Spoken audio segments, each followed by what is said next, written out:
miaravantsika fiangonana amin'ny anaran'Andriamanitra Ray Jesosy Kristy tompo dia manonao amintsika ny fiadanany.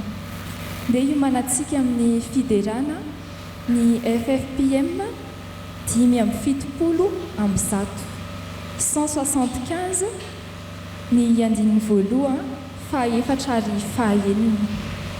Dia iomanantsika koa ny faharaiky amby 20 181 ny andininy voalohany sy ny andininy fahatelo. Donge mbola iarahantsika mamaky ny ROMANA toko 9. ROMANA toko 9 ny andininy fahaefatra ambin'ny folo. Amin'ny anaran'i Jesosy manao hoe fa izay tarihiny fanahin'Andriamanitra no zanak'Andriamanitra. Amen. Mbola manampy atsika atakatra n'io perikopandroany io ny eo amin'ny Galatiana toko 4 ny andininy fahaenina manao hoe ary satria zanaka ianareo dia nirahan'Andriamanitra ho ato am-pontsika ny fanahin'ny zanany miantso hoe Aba Ray eo. Inona ny afatry ny tompo atsika amin'izao marain'izao ry havana? Natsangana ho zanaka isika ary rehefa natsangana ho zanaka dia nomeny ny fanahy masina. Nomeny ny fanahy masina. Fa ny fampieriseretana ho atsika amin'izao marain'izao dia hoe mitarika anao ve ny fanahy masina? Mitarika anao ve ny fanahy masina ry havana? Fa izany no manamarina fa zanaka ianao. Da tsika mbola hivavaka.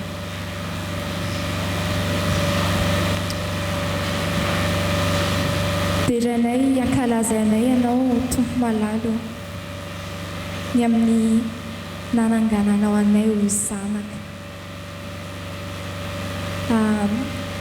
Dia rehefa natsanganao ho zanaka izay, rehefa navotanao tao amin'i Jesosy Kristy dia nomenao ny fanahy masina. Isaoranay anao zany. Dia mbola misaotra anao izay fa araka ny teninao ihany tsy fanahy manandevo anay amitahotra ny fahatezerana ny fanahy masina. Dia faly indrindra izahay any amin'izany. Dia tompo engane ny fanahy masina hiaro anay, tsy hiverina intsony amin'ny fahadisoanay fa efa nahavotanao izahay. Ndreky izahay mpamonjy eo, manaiky ho tarihin'ny fanahinao masina. Manaiky izahay tarihin'ny fanahinao masina. Dia omeo anay ny fo mahay mamantatra ny feon'ny fanahy masina. Rehefa mananatra anay izy, mamantatra ny feon'ny fanahy masina amin'ny fananarana anay rehefa manompo, amin'ny fitaomana anay amin'ny vavaka, amin'ny fitaomana anay indrindra koa hanamasina ny tenanay. Omeo anay tsirairay avy reto izany ka ny fanahinao masina hitarika anay dia hanazava ny lalanay mandrakariva dia ahitanao Andriamanitra miasa zahay. Amin'ny anaran'i Jesosy no nanaovana izany vavaka izany. Amen. Amen.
ao amin'ny ROMANA toko 19 ihany ry havana.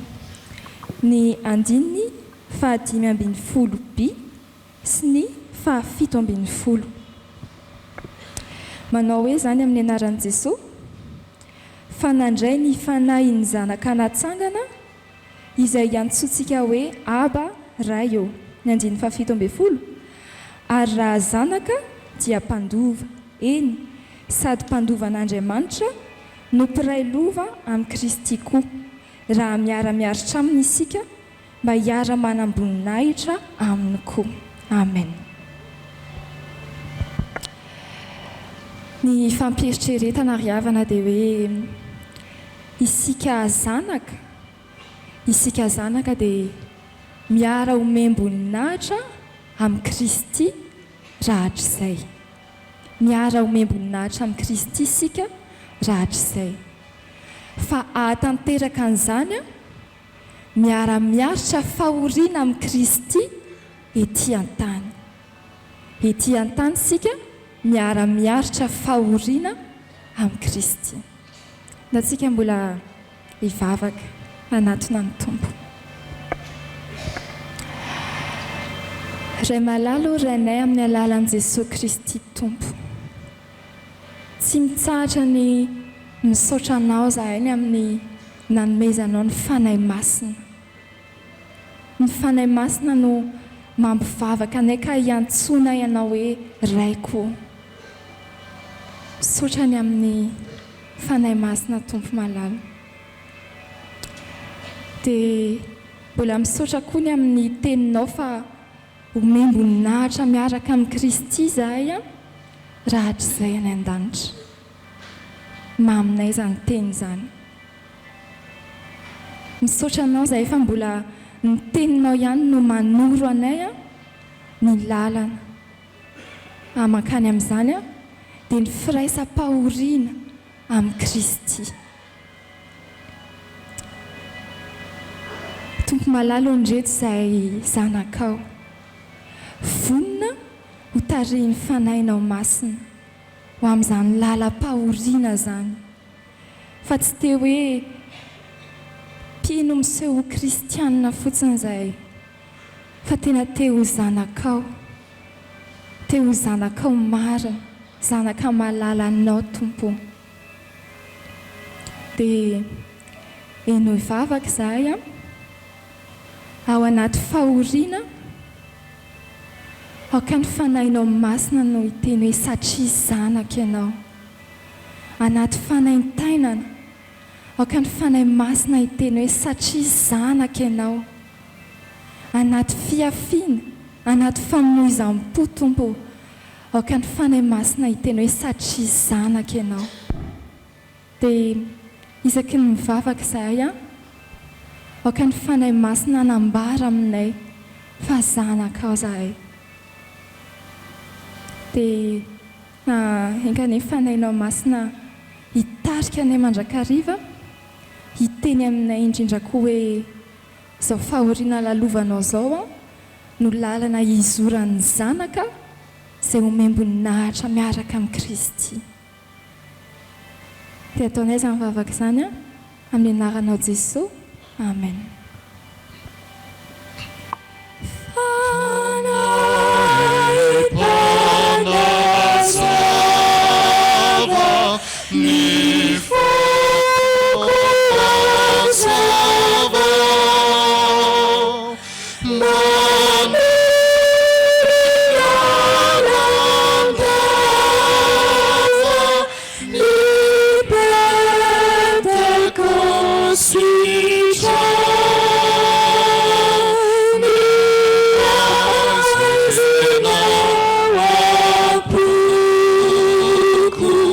Funda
Andriamanitra irery ny voninahitra amintsika amin'ny fiadanana. Amen.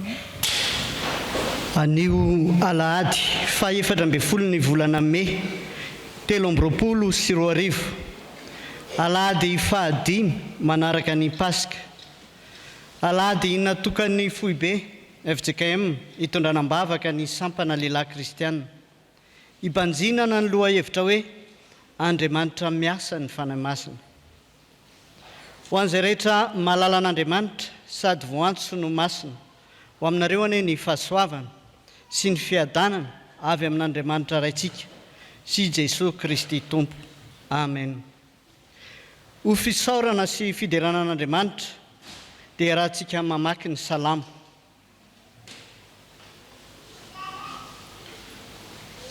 Rehefa eo am-pitsanganana ny terarantsika izany, rehefa hita dia raha tsika mamaky aminaran'ny Tompo.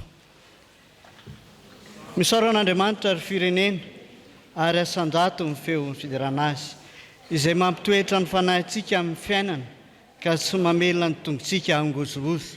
Fa efa nizahan-toetra anay ianao, Andriamanitra, efa nanadio anay ianao tahaka ny fanadio volafotsy amin'ny memy. Efa napiditra anay tamin'ny fantsika ianao, efa nanisy enta-mavesatra teo am-balanay ianao. Efa nampandehan'olona anitsaka ny lohanay ianao, nandeha namaky ny afo sy ny rano izahay, fa nitondra anay nivoaka amin'ny fitahiana mahatretrika ianao. Amen. Irahantsika amiredona ny hira fa Antema fa 12. Anay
dia hihombombavaka isika. Ry Andriamanitra tompo sy mpahary anay eo, tafavory eto an-tranonao izay anio. Miompo amam-panahy hidera sy hisotranao. Aoka ny fanahinao masina izay nomenao anay tamin'ny alalan'i Jesosy Kristy, mba hameno ny fanahinay, ahasapanay fa manompo Andriamanitra velona izahay. Velona ianao ary efa nandresy ny fahafatesana Jesosy zanakao, ka afaka mamindra ainao aminay koa. Ankehitriny Tompo, misaotranao izay fa noho ny asan'ny fahasoavanao ato amin'ny fiangonanao no ahafahanay mitondra mbavaka indray ny sampana an'ilay kristianina manerana ny Fjkm. Ho fitaizana ny vahoakanao araka ny fanomezam-pahasoavana nomenao azy. Ny fanaonao ary no aoka hiasa mahery ao anatinay, ka izanay manolotra ny tenanay ho fanatitra velona sy masina izay sitraka ao Andriamanitra ray. Fa izany no Fanompoam-Pivavahana tokony ho ataonay indrindra. Tao izahay hibanjana ny herinao sy ny voninahitrao, ary ahaizanay manaja anao Andriamanitra masina sy be voninahitra ao amin'ny Jesosy Kristy zanakao sy ny fanahy masina. Amin'ny anaran'i Jesosy Kristy Tomponay no anaovanay mivavakay. Amen.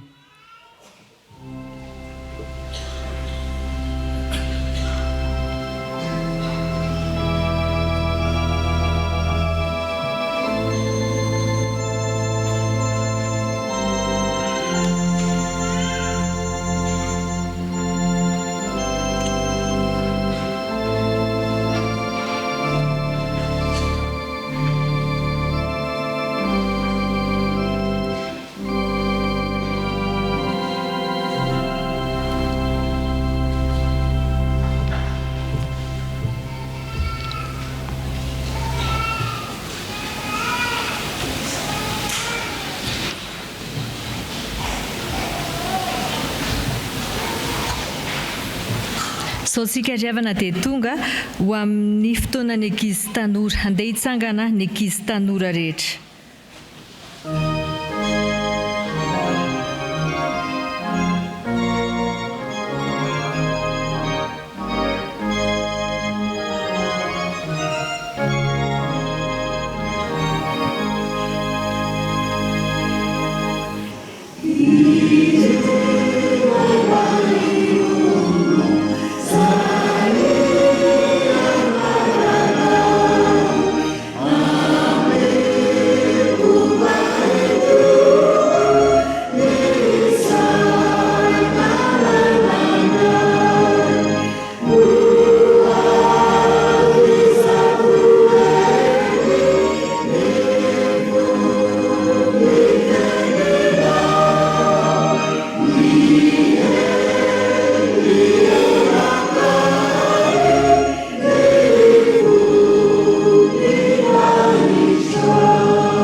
Ivavakisika, Tompo, ny teninao izay ianaranay tokoa dia tena ifalianay satria tsara sady tsy miova ny teninao. Ankehitriny Andriamanitra raha hiaino anao indray izahay dia ampitomboy ato anatinay indray ny teninao mba ho fiainanay. Ny fanahinao masina ne hitoetra mandrakariva ato anatinay ahafahany manazavanay izay sitraponao Andriamanitra tianao tanterahanay. Amin'ny anaran'i Jesosy no anaovanay izany vavaka izany. Amen.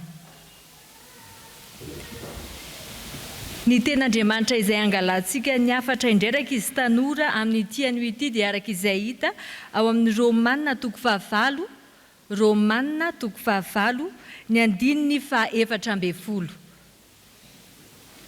Romanina toko 5, ny andininy 14.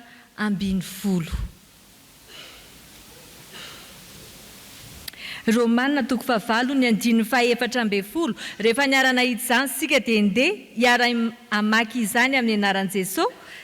Fa izay tariny fanahin'Andriamanitra no zanak'Andriamanitra. Amen. Fa izay tariny fanahin'Andriamanitra no zanak'Andriamanitra. Vao maheno an'izany teny izany sika hoe zanak'Andriamanitra dia tonga ao an-tsaintsika voalohany hoe Jesosy Kristy ilay zanak'Andriamanitra. Rakizy tanora, Jesosy Kristy mahazanak'Andriamanitra azy. Tamin'ny fiainany teo tao-tany izy dia tena nanaiky ny tarihany fanahin'Andriamanitra. Ndenge jerentsika ny tantara izay niainan'i Jesosy Kristy tamin'ny fotoana izay nandehanany tanany efitra rakizy tanora.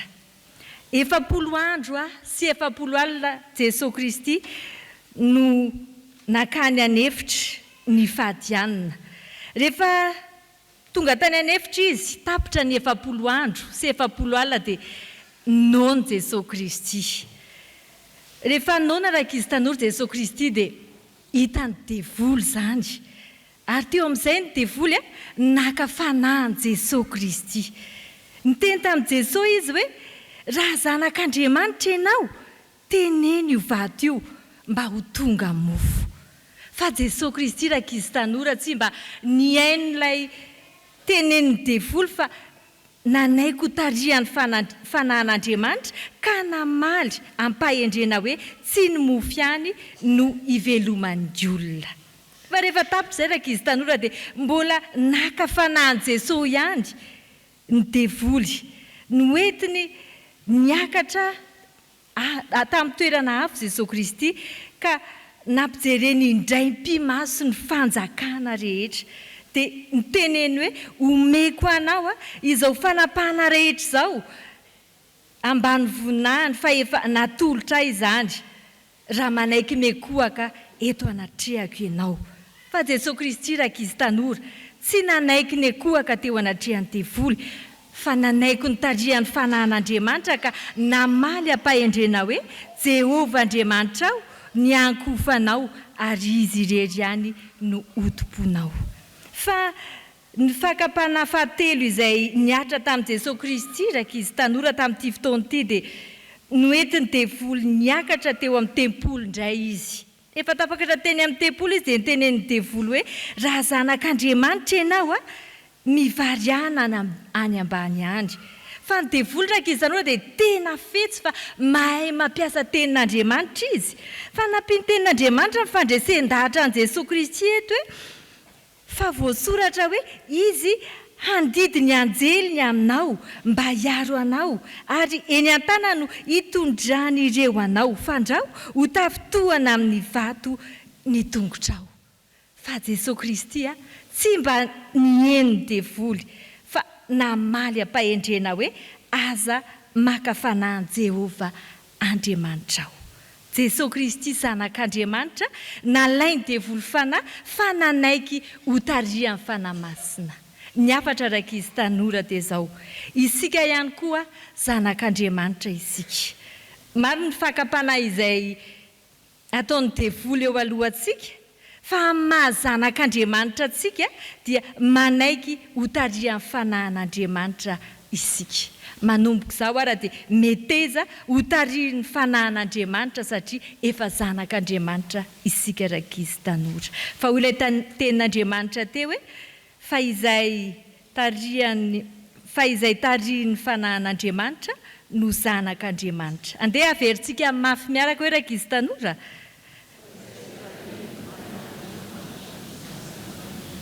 Amen. Hivavaka isika. Misaotra anao izay Jesosy fa nampianatra anay ianao mba hanekenay ho tarihin'ny fanahinao Andriamanitra ka tonga anay tena ho zanakao marina. Rehefa tonga zanakao izay dia lasa mpiara-mandova amin'ny Jesosy Kristy ilay zanakao ihany koa. Tena tianay izany Jesosy ka ampianaro izahay hankatoy izany teninao izany. Amin'ny anaranao nanaovanay izany vavaka izany. Amen.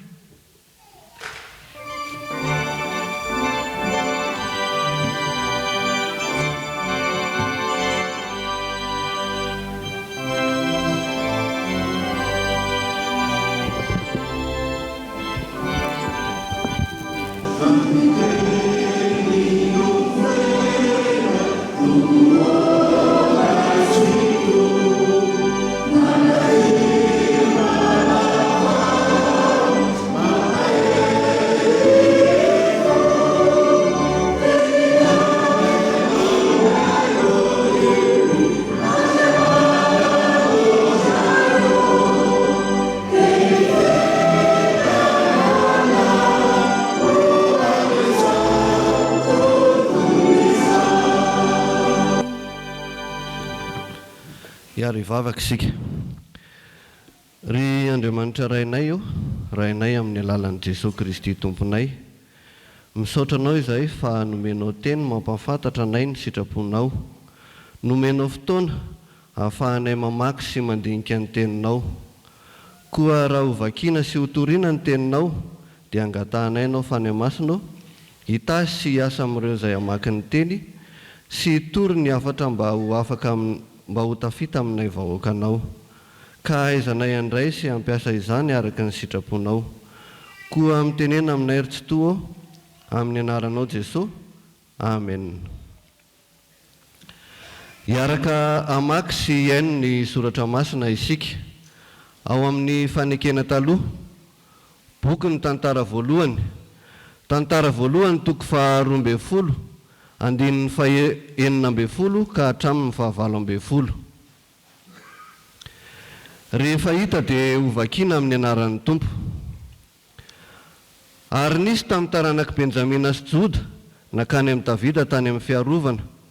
Ary Davida nivoaka hetsena azy ka niteny taminy hoe, raha fihavanana no hiavianareo aty amiko hanampy ahy, dia hikambana isika.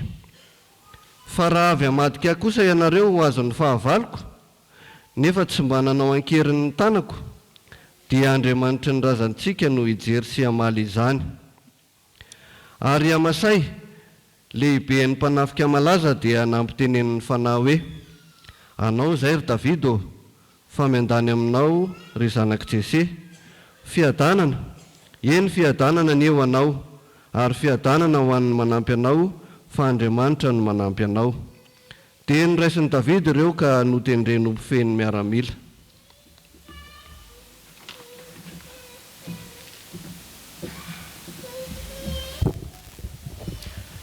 Ho tohizantsika amin'ny famakiana ny soratra masina ao amin'ny fanekena vaovao, filazantsara araka amin'ny marka. Marka toko faha 12, andininy faha 5:30 ka hatramin'ny andininy faha 7:30.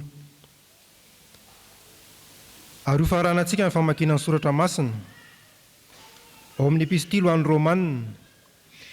Romanina toko faha 9, andininy faha 4:20 ka hatramin'ny andininy faha 7:20.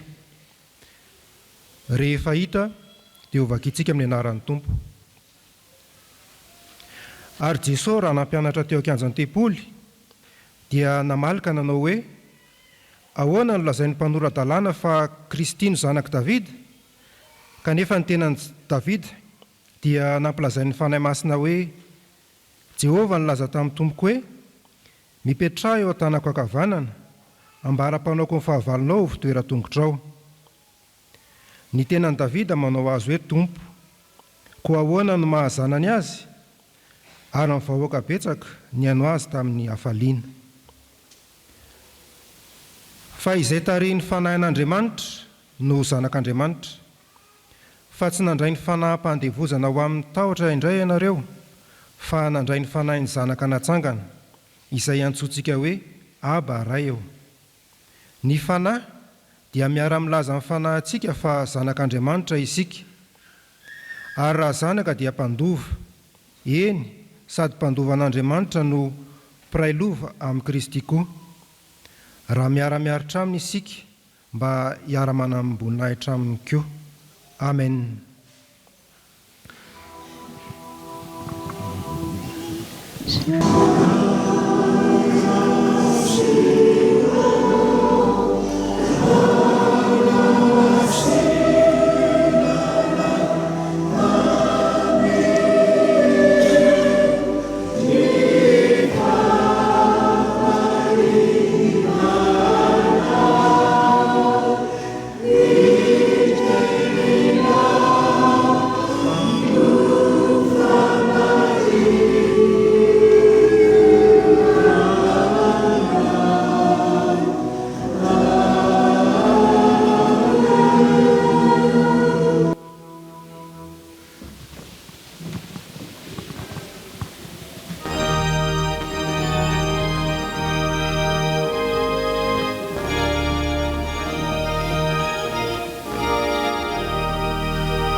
Mbola manona ny fahasoavana sy ny famindrampo avy amin'Andriamanitra Ray sy Jesosy Kristy tompontsika ho amintsika rehetra ry havana. Miaraba manokana ny sampana lehilahy kristianina izay tsarovany fiangonan'i Jesosy Kristy eto Madagasikara amin'ity alahady faharoa ato anatin'ny volana mety fanao isan-taona izany. Ny fahasoavan'ny tompo ho aminareo. Ny soratra masina izay angalantsika ny Hafatr'Andriamanitra dia ny tantara voalohany toko faharoa ambin'ny folo andininy fahaenina ambin'ny folo hatramin'ny fahavalo ambin'ny folo izay efa novakiana tamintsika teo. Tantara voalohany toko faharoa ambin'ny folo andininy fahaenina ambin'ny folo hatramin'ny fahavalo ambin'ny folo. Boky ny tantara mitambatrao ny tantara voalohany sy ny tantara faharoa dia mirakitra koa tantara lavabe. Raha mamaky isika ao amin'ny tantara voalohany toko voalohany dia manomboka ny filazana ny taranaki Adama zany hatreo amin'ny Abrahama dia mitohy hatrany amin'ny toko fahasivy filazana tetiarana lavabe. Mifarana ny bokin'ny tantara any amin'ny tantara faharoa toko fahaenina amby telopolo ilazana n'ilay mpanjaka persiana Ikirosy izay namoaka didy ampodiana ny zanak'Israely an-tanindrazana any Jerosalema. Fanombohan'ny tantara, tantara voalohany toko voalohany ny amin'ny Adama sy ny taranany. Famarana ny bokin'ny tantara, tantara faharoa toko fahaenina amby telopolo ny amin'ny fandefasana ny zanak'Israely ody an-tanindrazana.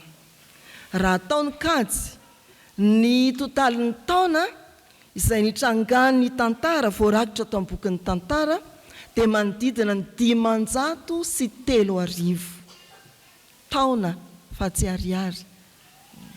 503 taona, tantara tena lava zany. Ary asan'ny fanahin'Andriamanitra ny mahatonga ny tadidy ampitamberina ary indrindra ampahery andrakitra ny tsoratra ny tantara. Ny fodikevitra ny bokin'ny tantara ry havana teny hoe mitondra ny fanjakana Andriamanitra. Andriamanitra mitondra ny fanjakana. Akoatran'ireo tetiarana efa voalaza treo ateo amin'ny toko fahasivy dia manomboka ny filazana ny amin'ny tantara ny fanjakan'ny Saoly, fiafarany ny fanjakan'ny Saoly. Ao ny tantara ny fanjakan'ny Davida manomboka eo amin'ny toko faha 12 hatrany amin'ny toko faha 20 ato amin'ity tantara voalohany ity, ary mamaraparana ny bokin'ny tantara voalohany dia ny fiandohan'ny fanjakan'ny Solomona.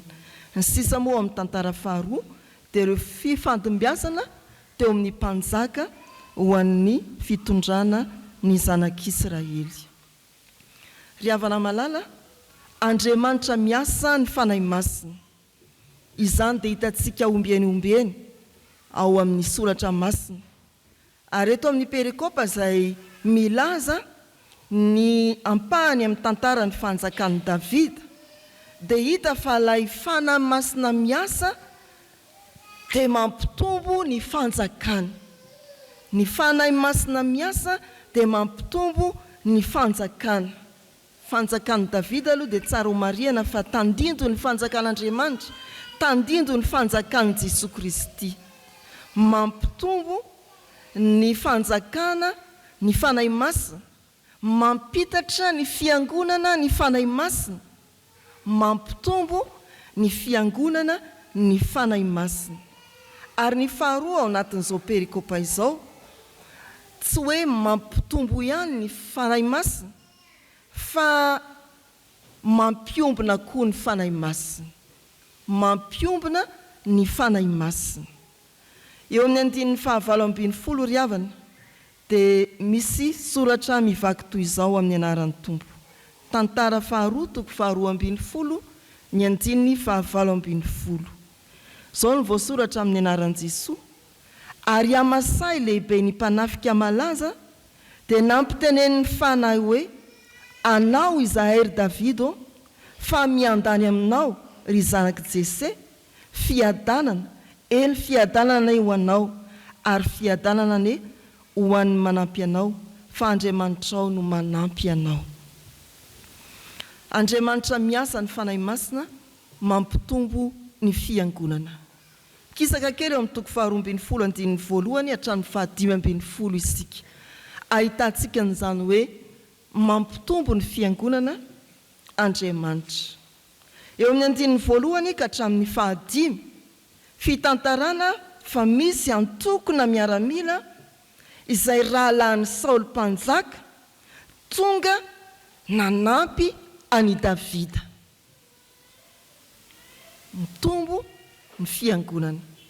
Eo amin'ny 5 hatramin'ny 5:10 dia misy antokona miaramila hafa indray niendaka ka nanatona any Davida ho amin'ny fiarovana tany anefitra. Niendaka ka nanatona any Davida ho amin'ny fiarovana tany anefitra. Mitombo ny fiangonana, mitombo ny herin'ny fanjakany Davida, mitombo ny herin'ny fanjakan'Andriamanitra. Raha mamaky ny soramandry eo ambony isika dia misy filazana hoe ny lehilahy mahery. Lehilahy mahery ny Davida mitombo anisa. Ary raha mbola mamaky ihany isika manomboka eo amin'ny 7:20 ery ambany dia mikisaka kely ankavanana dia mahita fitanisana be dia be ny amin'ireo fitombonisany miaramila nanampy any Davida teo amin'ny fanjakany. Isa taranaka miaramila avy amin'izao dia izao no isany. Tamin'ny taranaky Joda ohatra eo amin'ny 420 790 mpitondra pinga lehibe sy lefina sady efa voahomana hiady. Ary arakaraky ny androsoany eo amin'ny andininy tafakatra any amin'ny 5:3 hetsy ny lehilahy maherin'ny Davida. Nentombo nivoaka avy any amin'ny isa taranaky ny Israely. Izany riavana ny asan'ny fanahin'Andriamanitra. Eto Amasay izay lehibe ny mpanafika malaza natao hoe ny 30 lahy ery amin'ny vodipejy dia milaza hoe anao izahay ry Davida manampiisa reo efa teo. No ny asan'ny fanahy masina ka manonona hoe anao izahay ry Davida, nampitenen'ny fanahy hoe anao izahay ry Davida. Andriamanitra miasa ny fanahy masina ka mampitombo herin'ny fiangonana, mampitombo ny fiangonan'Andriamanitra, mampitombo hery ny fanjakan'Andriamanitra. Azontsika sary an-tsaina ve hoe amin'ny fandraisana fanjakana nataon'i Davida dia indreo misy miaramila tonga 30 ny farany tonga 5:3 hetsy. Firy ny andohan'ny sampana lehilahy kristianina, lehilahy maherin'i Jesosy. Ireto manao fanamina mitovy ihany ve ny atao hoe lehilahy maherin'ny fanjakan'Andriamanitra dia isika izany mba ahoana? Andalana kisakisaka maketo. Fa tena hoe mitombo no ny asan'ny fanahy masina ny fanoloran-tenan'ny lehilahy maherin'i Davida. Ahafahan'ny lehilahy miteny hoe anao izahay ry Davida.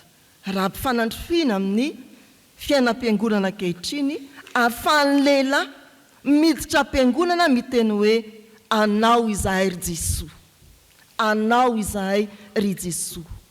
Asan'ny fanahy masina ny ahafahantsika manonona an'izany fanoloran-tena izany.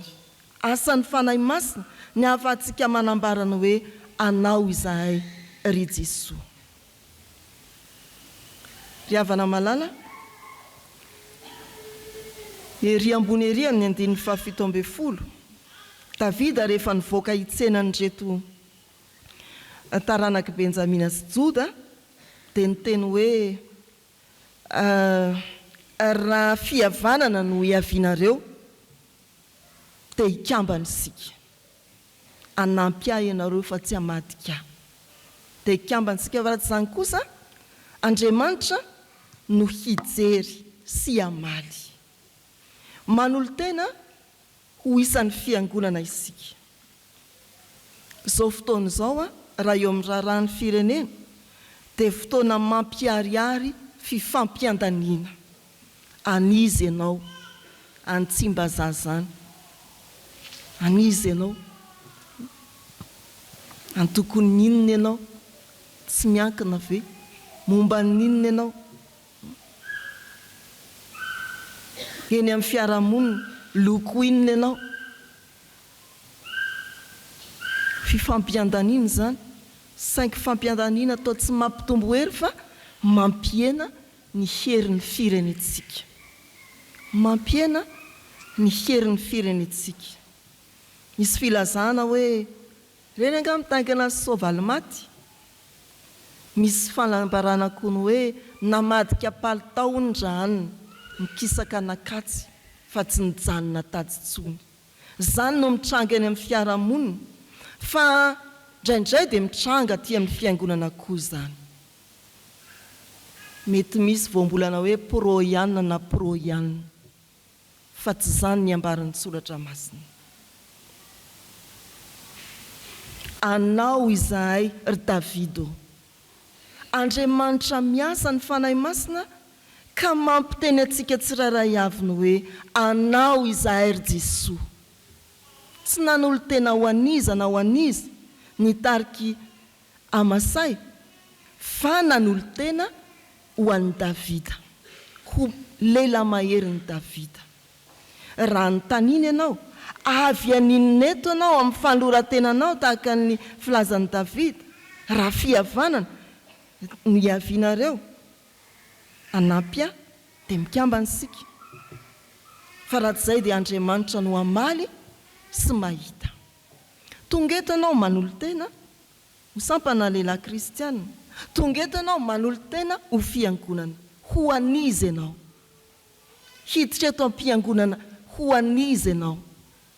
Miara-mamaly sika ry havana ny hoe anao izahay ry Jesoa. Ny fanahy masina izay omen'Andriamanitra ny fiangonana dia mitaona olona hanolo tena ho an'i Jesoa, miendaka amin'ny devoly na Satana ary miandany amin'ny Jesoa Kristy. Miendaka amin'ny Satana ary miandany amin'ny Jesoa Kristy. Izany ny fanoran-tena izay sitrak'Andriamanitra hitariana antsika amin'ny alalan'ny fanahy masina. Efa tena niala tamin'ny Satana ve ianao ary miandany amin'ny Jesoa. Afaka hiteny hoe anao a Jesoa. Afaka ilaza hoe anao izahay lehilahy maherinao izahay ry Jesoa Kristy. Dia tsy ho kristianina tsotra no niantsonanao hiditra am-piangonana, ninona antony hatongavanao eto androany. Fa ho kristianina sa ilaza hoe ani Jesoa aho. Tsy ho kristianina tsotra, fa ho kristianina iseho mazava fa miandany amin'Andriamanitra, miandany amin'ny Jesoa Kristy. Izay no antony hijoroanao ho kristianina. Lehilahy maherin'i Davida sa miseho mazava fa ani Jesoa, sa manambara mazava fa ani Jesoa. Engany ry havana, azava tokoa ny valitentsika raha miditra am-piangonantsika fa ani Jesoa isika ary efa niendaka tamin'ny Satana dia miandany ao amin'ny fanjakan'Andriamanitra. Ny faharoa, Andriamanitra miasa ny fanahy masina ka mampiombona. Ato anatin'izao andiny ny 7-20 izao, ndeha isaina ny teny hoe fiadanana. Fiadanana, eny fiadanana ne ho anao ary fiadanana ne ho an'ny manampy anao, fa Andriamanitra ao no manampy anao. Fiadanana in-telo miantoana. Fiadanana, eny fiadanana ho anao, fiadanana ho an'ny manampy anao. Nampitenen'ny fanahy koa i Amasay hanonona fiadanana, tsy hanolo tena ihany ka hampitombo ny fiangonana, fa hanonona fiadanana ao amin'izany fanjakany Davida izany. Ny hoe fiadanana tsy hivina mandrakariva fa milaza hoe fandriampahalemana, fitoniana ary fihavanana. Fandriampahalemana, fitoniana ary fihavanana. Ny olona manolo tena marina ho an'Andriamanitra ka tonga ho isan'ny fiangonana dia olon'ny fandriampahalemana, olon'ny fitoniana ary olon'ny fihavanana. Rehefa tsy izay dia amin'ny ataon'i Davida hoe tsy mikambana isika. Raha fihavanana natongavanao, hiavianao dia hikambana isika. Raha tsy izay Andriamanitra ny mahita. Misy olona tonga ao anatin'ny tokantrano anankiray na fiarahamonina anankiray dia tonga mikorotana ny fiarahamonina. Fa tsy izany ihany, misy olona tonga amin'ny fanoratena aty amin'ny fiangonana dia tonga fanakorontanana ho an'ny fiangonana, manolo tena mba hiolon'olona, miditreto ihany izy fa izy rery ihany, manolo tena mba hiolon'olona, tsy izy izany fihavanana, fiadanana, na manolo tena hanangana sekta, tsy ry havana. Izay antsonantsika teny hoe Andriamanitra miasa ny fanahy masina. Ny asany dia fiadanana, fitoniana ary fihavanana. Raha mifanohitra amin'izay, dinio ny tenanao. Ny asan'Andriamanitra amin'ny alalany fanahy masina dia fiadanana, milaza, fihavanana, fandriampahalemana, fitoniana. Atolory ny tenanao ary tonony ao anatinao ny fiadanana, mba ho tsara fihavanana amin'ny tenanao ianao. Atolory ny tenanao ho an'i Jesoa ary tonony eo amin'izay toerana rehetra misy anao, manomboka aty am-piangonana sy any amin'izay sehatra hitondrany tompo anao eny anivon'ny fiarahamonina. Ny teny hoe fiadanana, fitoniana, fihavanana. Andriamanitra miasa ny fanahy masina ry havana, mampitatra ny fiangonana mba ho lehilahy mahery mitombo ho isana eny lehilahy kristianina, mba ho fiangonana mitombo ho isana isika fiangonana, satria miasa ny fanahy masina ahafahantsika tsirairay avy izay tafiditra ato amin'ny fiangonana amin'ny teny hoe anao izahay Jesoa. Niendaka tamin'ny Satana, miandany amin'ny Jesoa. Andriamanitra miasa ny fanahy masina mahatonga fiadanana, fandriampahalemana sy fitoniana ary fihavanana. Atolory ny tenanao ary tonony ny fiadanana amin'ny toerana rehetra izay ametrahan'ny tompo antsika, amin'ny fanompoana izay ny antson'ny tompo antsika. Jesosy Kristy ilay mpanjaka ny fiadanana ne ampitombo ny fiangonana ary ampiombona ny fiangonana. Ho azy irery ny voninahitra. Amen.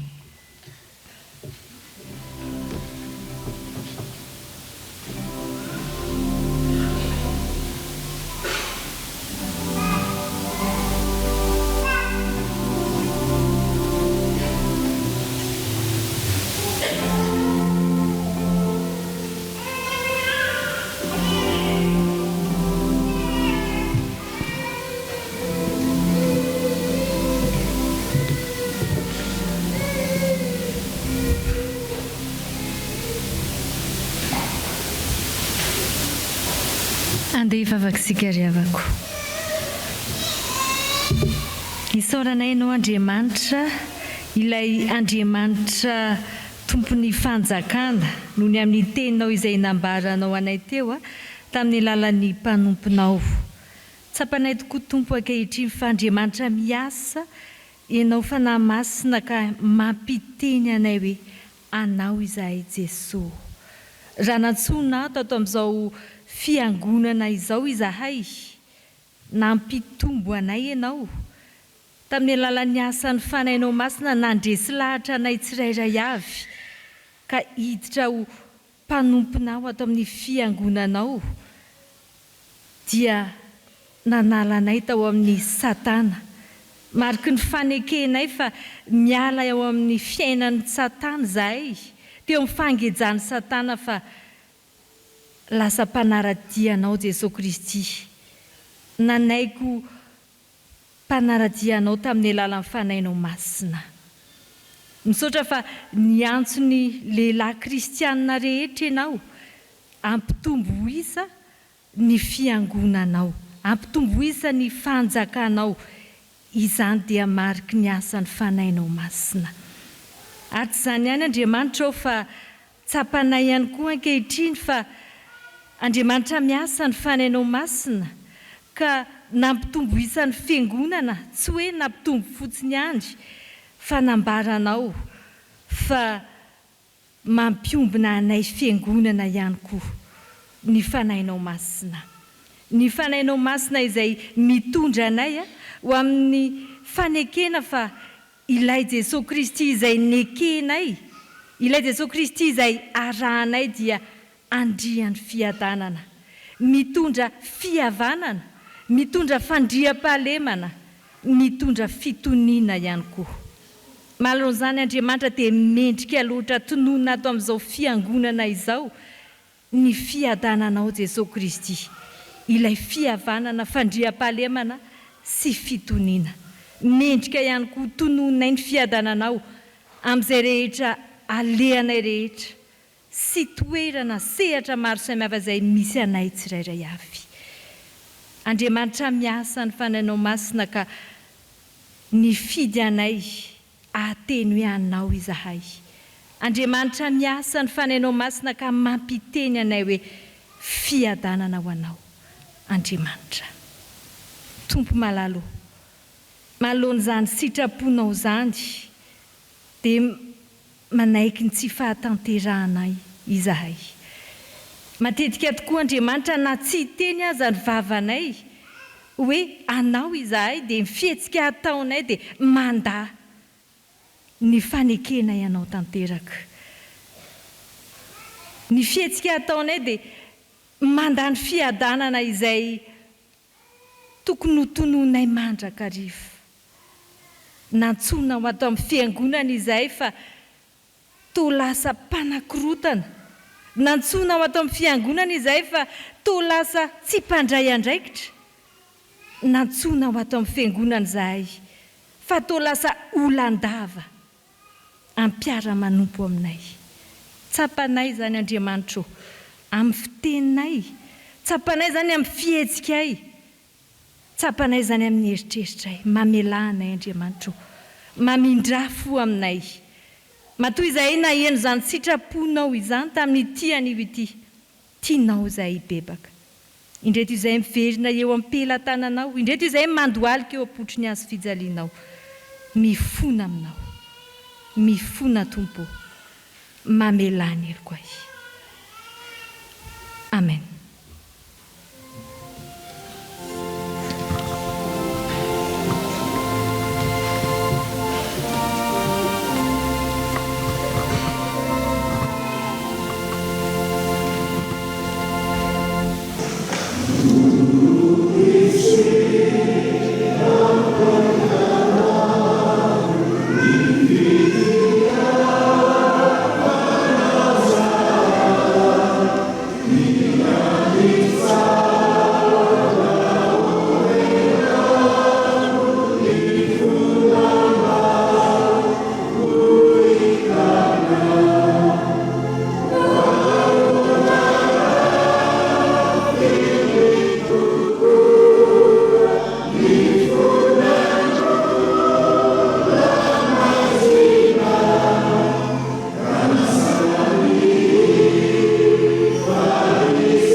Ry havana, ho antsika izay niaiky tokoa ny fahotantsika teo anatrehan'ny Tompo ary mibebaka marina tokoa, mitsangana andreny teny somafaly atolotry ny Tompo antsika ho famelana ny ilontsika. Hoy ny Tompo, ataoko ahoana ny fahafoy anao honena ny foko mafy loatra ny alaheloko tsy hanolotolo fo aho na andringana fa Andriamanitra aho fa tsy olona dia ny ray masina ao aminao ka dia tsy ho avy amin'ny fahatezerana amin'ny rehetra aho fa fiainana mandrakizay no nomen'Andriamanitra antsika ary ao amin'ny zanany izany fiainan'izany voavela ny elokareo noho ny anaran'i Jesosy Kristy midy raha ny anaran'ny Tompo. Amen.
Ho antsika izay voavela heloka dia andeha hanambara ny finoanam-pahabemaso ny finoan-tsikary amin'ny faneketym-pinoana larana faharoa.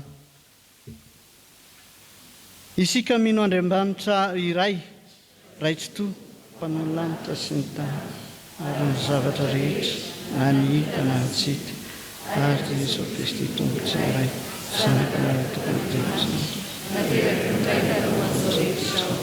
ny mazava mazava Andriamanitra tokoa amin'Andriamanitra narehetra kasinatao mirairay zavatra rehetra izy nahatrana izao tokoa no miantsika olombelona sady famonjenantsika dia nidina tany an-danitra ary natao fanamasina no ampitamin'arivezy dia tonga olombelona no mbola tamin'ny azy fitsatrina ho fanafitanantsika tany nanapaham-botivato Ankizy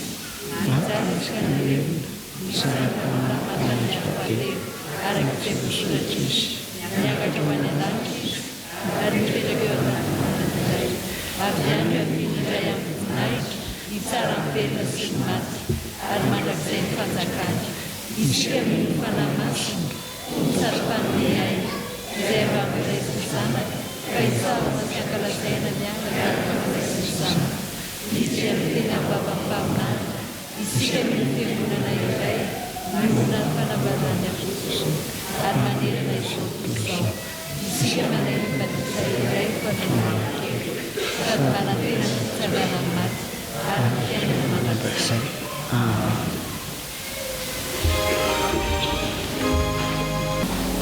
Izao dia anatanteraka ny Hira Faneva ny sampana lahy kristianina.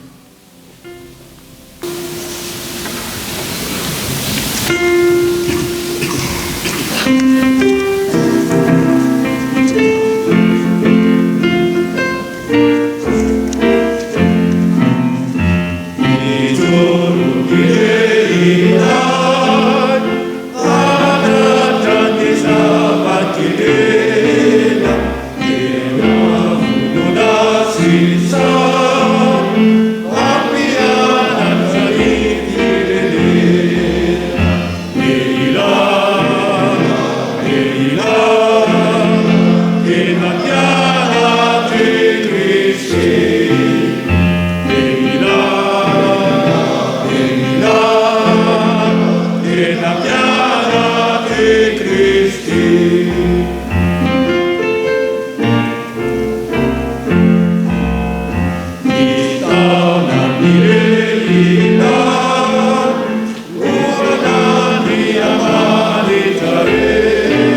Riavana iombona atao anatin'izao vavaka fangatahana izao ivavakisika.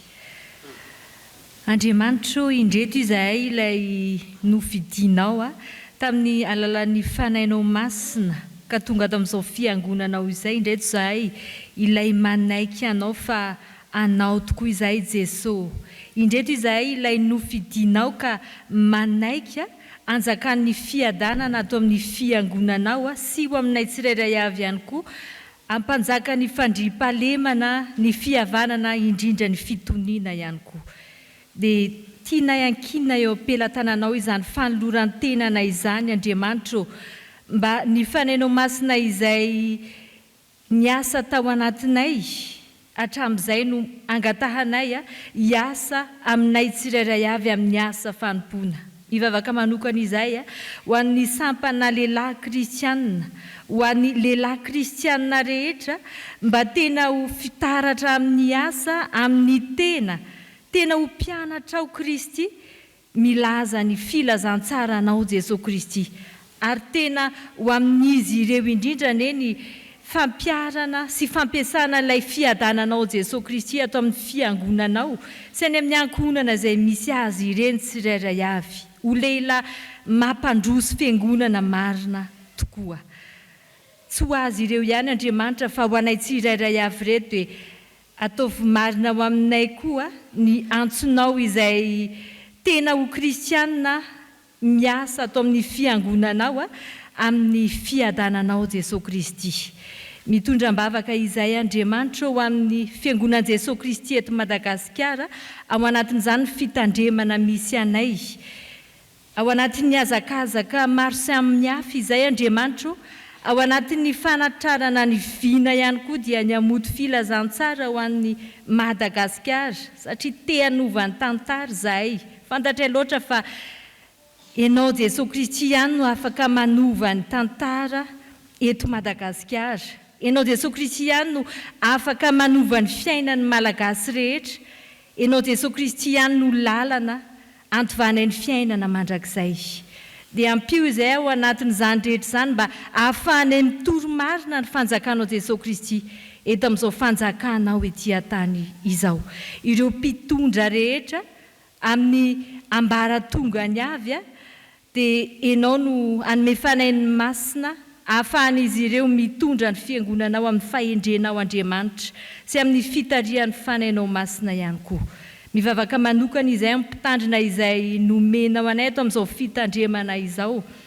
Ianao Andriamanitra no hiaro azy sy ny ankohonany, omba azy sy ny ankohonany ianao ary tsy afoina hasaraka azy ireo amin'ny asa izay nomenao anazy, amin'ny asa fanompoana izay fantatray loatra fa masina indrindra izay nomenao azy.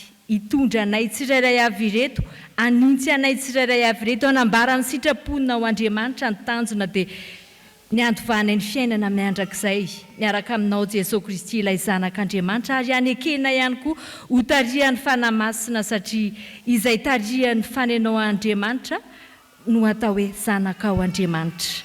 Mivavaka izay amin'ny fiainanay tsirairay avy reto Andriamanitra, misy aminay reto no mandalo tsy fahasalamana, misy aminay reto no mandalo sedram-piainana maro samihafa, olana, tsy fahampiana, tsy fananana, fanenjehana izay ataon'ny fahavalo. Misy aminay reto no miatrika ady sarotra. Tompo, aza mahafoina mahasaraka anay ianao, ampafantaro, ary ataovy marina aminay ilay teninao hoe ny zanakao sy ny asan'ny tananao dia adidinao ihany. Efa nanolo tenao anao izay Andriamanitra, dia inonay fa mamaly ny vavaka ianao arak'izay sitraponao tianao atao amin'ny fiainanay. Dia manaiky izay lalam-piainanay hitondranao izahay tsirairay avy. Mivavaka izay Andriamanitra ho amin'ny firenenay. Ianao Andriamanitra no hitantana ny firenenay satria nambaranao teo hoe anao Andriamanitra ny fanjakana isan'izany ty firenena izay ampitoherinao anay ity. Fa raha anao Andriamanitra ny fanjakana, tena manana zoenao Andriamanitra hanolo-tsaina ny mpitondranay. Manana zoenao Andriamanitra hanome hevitra tsara indrindra ho azy ireo mba hahafahany mitondra ny fanjakanay. Ampahery azy ihany koa anatin'izay mety ho fahasarotana maro samihafa. Ampitraka ny vahoaka malagasy mba hibanjina anao Jesosy Kristy fa tsy hibanjina amin'ny fahasahirana-ndava, tsy hibanjina n'izay olan-dava tsy mety ho tapitra, fa hibanjina anao Jesosy Kristy ka hanankina ny fiainany manontolo aminao Andriamanitra.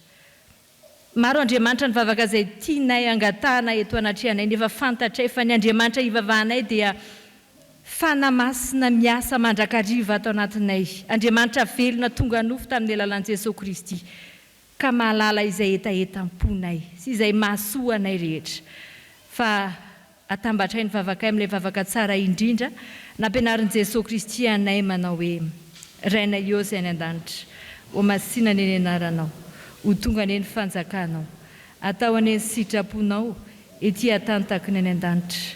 Omeo anay ny izay nasahaza ho anay, ary mamelany eloko ay, taky namelana izay meloko taminay. Aza mitondra anay amin'ny fakapana, fa manafanay amin'ny ratsy. Anao ny fanjakana sy ny hery, ary voninahitra mandrakizay. Amen. Hafatra ho an'ny sampana lehilahy kristianina. Miorena tsara aza miova ry lehilahy mahery. Korintiana voalohany toko 5:10, ny 9:7, mpitsara toko 9, ny 9:12 tapam-by. Ry rahalahy matoky eo amin'ny Kristy, ho aminareo ny fahasoavana sy ny fiadanana avy amin'Andriamanitra raintsika. Isaorana amin'ny mandrakariva Andriamanitra, na dia namoy rahalahy mpitahiry vola ny SLK foibe tamin'ny volana febroary 2024. Izy no mahalala ny hevitra heveriny antsika, ary azy ihany isika koa izy no mpamonjy morazy indrindra amin'ny andro fahoriana.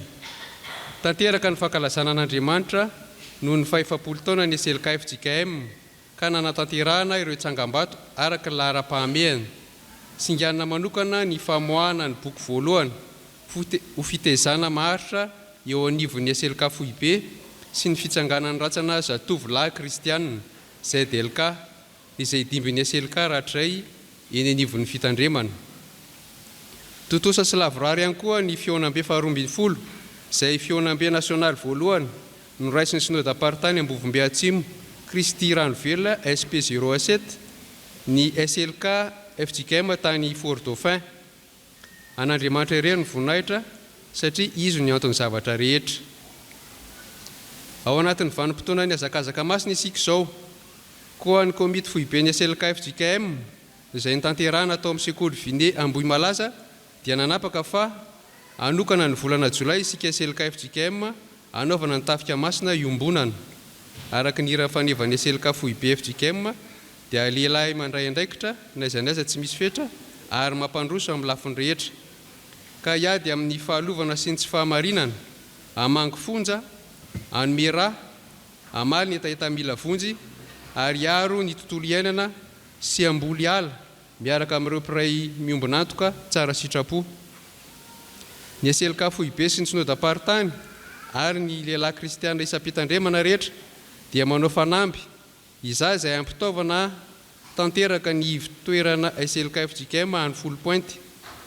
Noho izany rehetra izany dia ilay Andriamanitra miasa ny Fanamasina izay loha hevitra amin'ity volana may ity no miasa mahery ao amintsika lehilahy ka hitondrantsika ho amin'ny fahatsarana hatrany amin'ny atao rehetra. Ary hery manosika antsika hanatanteraka ireo asan'Andriamanitra izay miandry antsika amin'ny fanefantsika ny adidy sy ny fandrotsantsika ny rakitra aty amin'ny SLK Foibe FJKM. Amonto filazantsara ny Madagasikara isika, lehilahy kristianina anova ny tantara, fa amin'ny zavatra rehetra dia mampiseho ny tenanay ho mpanompon'Andriamanitra izahay. Korintianina 2:9-4. Eto am-pamaranana aoka isika lehilahy kristianina mba hisotrotra mbavaka mandrakariva ny asan'ny sampana lehilahy kristianina sy ny Foibe FJKM, indrindra ao anatin'izao azakazaka masina tanterahantsika izao. Tsy ady amin'ny fahantrany vahoaka na ny firenena no hatrehana, fa ady amin'ny Fotoana izay tsy sitrak'Andriamanitra ka miteraka fahantrana noho ny fisiany tsy fahamarinana sy ny rariny. Aoka isika hiazakazaka amin'ny faharetana amin'izao fiazakazahana filokana napetraka eo anoloantsika izao, mijery an'i Jesosy tompony finoantsika sy mpanefa azy izay naharitra ny azo fijaliana. Hebreo 2:12, ny 9:1 tapany B sy ny 9:2 tapany A. Ny foloa Rakoto Erso Benjamina Désiré, ny tonia Ramiandra Irina Naitantso Hafatra. Eto am-pamaranana dia manentana anareo lehilahy na zatovo na efa ray-pianakaviana hiditra ao amin'ny sampana lehilahy kristianina. Misy voamera 3 ao anatin'izany: voameran'ny hira, voameran'ny fanatanjahantena ary ny voameran'ny ampanahy. Ny fitoam-pivoriana dia isaky ny asabotsy 7 ao anatin'ny volana ary amin'ny 3 ora tolakandro. Manao veloma amin'ny anaran'ny Tompo Jesosy. Iombona amin'ny vavaka famaranana asa isika riavana. Jesosy Tompo, misaotranao fa vita indray tamin'ity androany ity ny asa. Tsaronay fa teto tokoa ianao satria ianao no tompon'izany. Mametraka ny fiainan'ny tsirairay eo am-pelantananao izahay, koa satria efa nandray ny fitahiana avy aminao izy ireny, dia aoreno amin'ny finoana mba hitoerana mandrakariva sy mahatoky eo amban'ny fahasoavanao. Amin'ny anaranao Jesosy Kristy. Amen. Mitsangana andray ny hafatra sy ny tsodrano ary mamara n'izao fotoana izao amin'ny hira eo amin'ny fandaharana. Izao riavana ny hafatra tonona amintsika avy nandray ny asa sy fampaherezana. Voasoratra hoe: koa mitafy famondram-po sy fiantrana, famoram-panahy, fanetretena, fahalemem-panahy, fandeferana, araka ny olom-boafidin'Andriamanitra sady masina no malala. Mifandefera ka mifamela heloka ianareo, raha misy manalala helo amin'ny sasany, tahaka ny namelan'ny tompo ny helokareo, no aoka mba hamelanao ireo heloka kosa. Ary aoka ao ambonin'izany rehetra izany ny fitiavana, fa fehiny fahatanterahana izany. Aoka hanapaka ao amponareo fiadanan'i Kristy, fa ho amin'izany no iantsonanareo koa ho tena iray, ary aoka ho feno fisaorana ianareo. Raiso ny tsodrano izay tononona sy atolotra amin'ny anaran'ny Tompo. Fiadanana ne ho an'ny rahalahy, ary fitiavana mba mifinoana avy amin'Andriamanitra ray sy Jesosy Kristy Tompo, ny fahasoavana ne ho amin'izay rehetra tian'i Jesosy Kristy Tompontsika, amin'ny fitiavana tsy mety levona. Amen.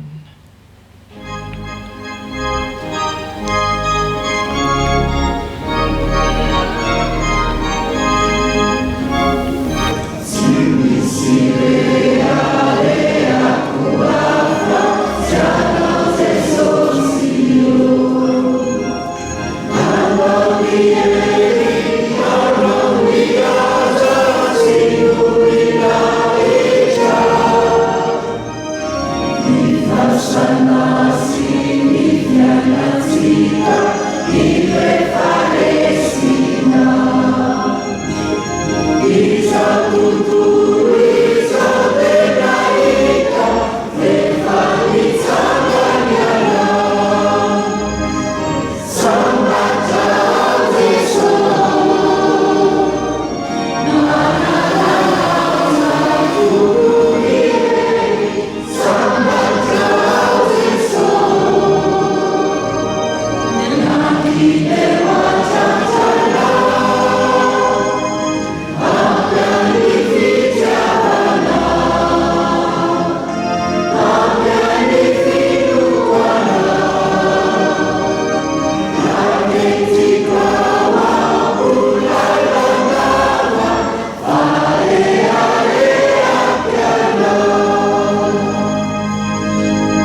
ho an'Andriamanitra irerianany ny voninahitra amin'ny anaran'ny Ray sy ny Zanaka ary ny Fanahy Masina. Amen.